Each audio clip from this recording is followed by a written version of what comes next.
Oh, mengejek orang Kenapa lagi ni? Diorang tak tahu ke aku pada main tembak top 1 dekat Chinese.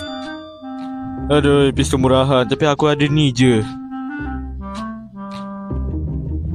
Jangan buat benda bodoh lagi ke ni? Shut up you. Tembakan made in China. Alat peluru habis. Isi lagi.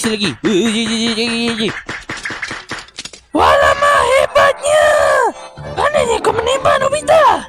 Beli je pun. Jangan berangan sangat, aku tak puji kau pun. Rupanya otak bodoh macam kau ni boleh juga menembak-nembak macam ni. Tembak pandai, belajar malas. Oi anjing, sampai hati kau hina aku Aduh, aku terfikir satu benda lah.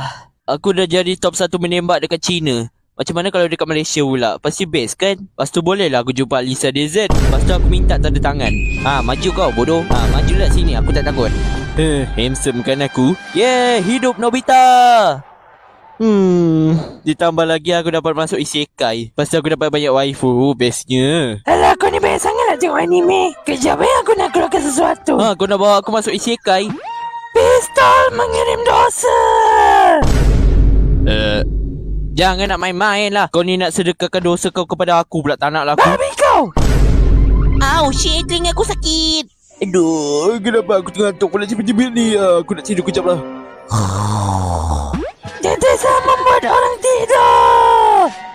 Benda ni sebenarnya bukannya untuk hantar dosa. Sebenarnya benda ni boleh buat orang tidur. And boleh buat orang tu mimpi buruk. Hoi, bangunlah bodoh.